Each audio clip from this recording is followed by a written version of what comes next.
हरे भरे चावल के खेतों के बीच बसा हुआ और बरगद के पेड़ों से घिरा हुआ अमृता गांव था। हवा में चमेली की खुशबू और रोजमर्रा की जिंदगी की धुन घुली हुई थी। लेकिन इस खूबसूरत पर्दे के पीछे परंपरा का राज था। पीढ़ी दर पीढ़ी लोग अनलिखित नियमों से जीते थे। उनकी किस्मत पुरानी रीतियों में लिखी जाती थी। ऐसी ही एक रीत थी जो जाति की दीवारों को तोड़कर प्यार करने से मना करती थी। इसका विरोध करना समाज से बहिष्कृत होने जैसा था। गांव के बुजुर्गों के गुस्से का शिकार बनना था। अमृता अपनी तमाम खूबसूरती के बावजूद अपने राज छुपाए हुए था। ऐसे राज जो हवा में फुसफुसाए जाते थे, ऐसे राज जो सबसे बहादुर दिलों को भी तोड़ सकते थे। राधा एक बुनकर की बेटी, जिसकी आंखें पिघली हुई चॉकलेट की तरह थीं। उसकी आत्मा उतनी ही जीवंत थी जितनी रेशम की निश्कें जिन्हें वह बुनती थी। अर्जुन गांव के मुखिया का बेटा खुद को एक शांत ताकत के साथ पेश करता था जो उसकी छोटी उम्र को झुठलाता था। उनके रास्ते जो हमेशा एक दूसरे से अलग रहने के लिए नियत थे, एक दिन गांव के कुएं पर एक दूसरे से टकरा गए। एक चोरी की नजर, एक फुर्तीली मुस्कान और प्यार का एक अंगारा उनके दिलों में भड़क उठा। एक अंगारा जो उनकी दुनिया की नींव को जलाकर राख करने की धमकी दे रहा था। वे चोरी छिपे मिलते थे, आम के बागों के बीच फल चुराते थे और चांद की निगाहों में वादे फुसफुसाते थे। उनका प्यार वर्जित लेकिन निर्विवाद परछाइयों में खिल उठा। लेकिन प्यार सूरज की रोशनी की तरह हमेशा के लिए छिपा नहीं रह सकता। धीरे धीरे उनकी छिपी हुई मुलाकातों की फुसफुसाहटें गांव के बुजुर्गों के कानों तक पहुंची। अस्वीकृति की लहरें अमृता में फैल गईं, जो खुली निंदा में बदल गईं।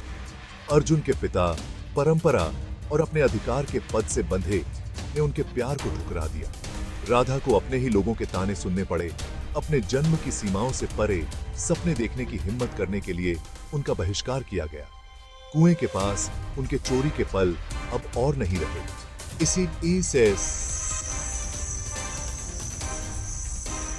उनकी जगह भीड़ भरे बाजारों में चोरी छिपे लुकें और शाम की हवा में फुसफुसाए गए शब्दों ने ले ली। गांव का भार उन पर पड़ गया। उस लौ को बुझाने की धमकी दे रहा था जो उनके दिलों में इतनी तेजी से जल रही थी। मजबूर होकर अर्जुन ने एक साहसिक योजना प्रस्तावित की। वे ब्लिंदेरे की आड़ में भाग जाएंगे, एक दूर के गांव में शरण लेंगे जहां उनका प्यार परंपरा की बेड़ियों से बंधा नहीं होगा। जैसे ही सूरज क्षितिज से नीचे डूबा, आसमान को ज्वलंत नारंगी और लाल रंग में रंगते हुए वे जंगल के किनारे पर मिले। उनके दिल एक साथ धड़क रहे थे। हाथ में हाथ डाले वे दौड़े। गांव की फुसफुसाहटें उनके पीछे फीकी पड़ गईं। उनकी जगह झींगों की चहचहाहट और उनके पैरों के नीचे पत्तों की सरसराहट ने ले ली। आगे का रास्ता अनिश्चितता से भरा था, लेकिन उनके प्यार ने उनके हर कदम को हवा दी।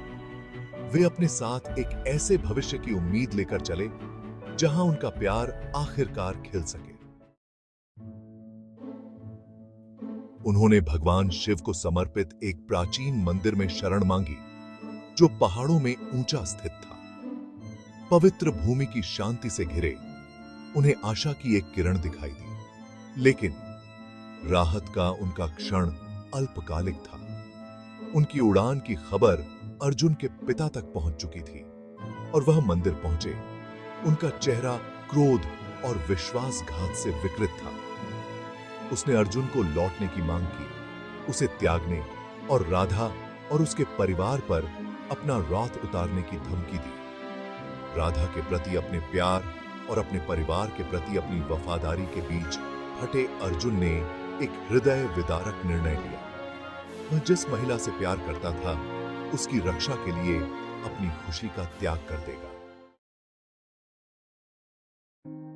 जैसे ही भोर हुई, पहाड़ की चोटियों को एक सुनहरी चमक से नहलाते हुए अर्जुन आगे बढ़ा। उसने राधा के लिए अपने प्यार को कबूल किया, उनके बंधन को अटूट घोषित किया, लेकिन घोषणा की कि वह अपने परिवार की बर्बादी का कारण नहीं बन सकता। वह रहेगा मजबूरी से नहीं, बल्कि उस तूफान के खिलाफ ढाल के रूप में जो उन्हें निगलने की धमकी दे रहा था। राधा दिल टूटा लेकिन समझदार, जानती थी कि उसका बलिदान प्यार से पैदा हुआ था।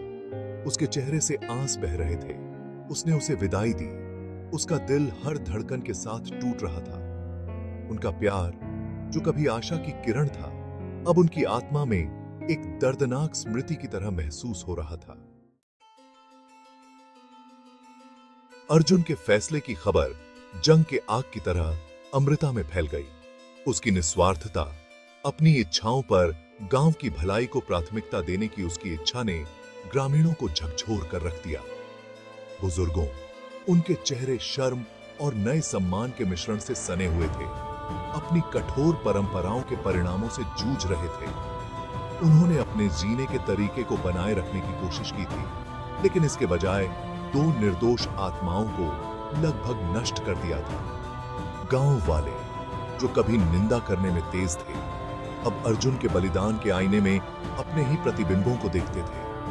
शंका के बीज बोए गए थे। अर्जुन अपनी बात से बंधे हुए अमृता में रहे, अपनी पूर्व शैडो। वह उनके प्यार और उनके नुकसान का भार ढोता था, जो उस जीवन की निरंतर याद दिलाता था जो वे जी सकते थे। राधा उस गांव में लौटने के लिए मजबूर हुई, जो अब उसे दया और प्रशंसा के मिश्रण से देखता था। उसने बुनाई जारी रखी। उसकी रचनाएं उनके अलगाव के दर्द से सराबोर थीं।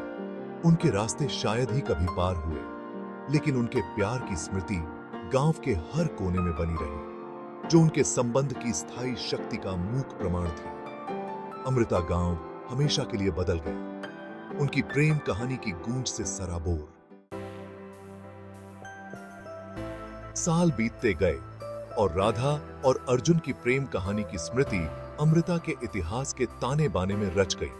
उनका बलिदान परंपरा के प्रति अंध आज्ञा पालन की मानवीय कीमत की निरंतर याद दिलाता रहा। जिन फुसफुसाहटों ने कभी उनके प्यार की निंदा की थी, अब उनमें अवज्ञा की झलक थी। उनकी कहानी से प्रेरित होकर युवा प्रेमी पुराने तौर तरीकों को चुनौती देने की हिम्मत करते थे।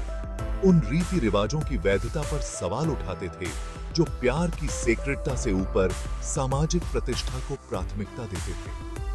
परंपरा की दीवारें, जो कभी अभेद्य प्रतीत होती थीं, एक एक करके ईंट से उखड़ने लगी। हालांकि हमेशा के लिए अलग हो गए, राधा और अर्जुन की प्रेम कहानी ने अमृता के दिल में बदलाव का बीज बो दिया।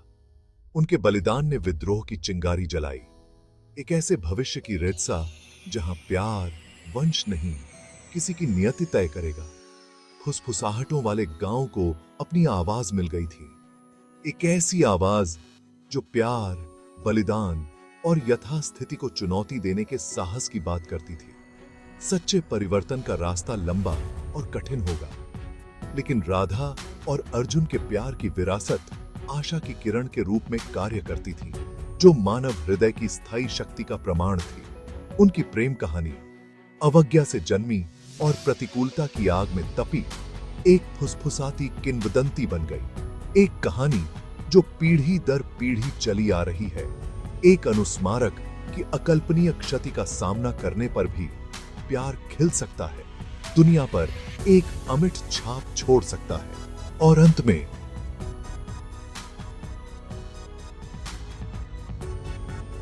क्या वह सबसे बड़ी जीत नहीं थी?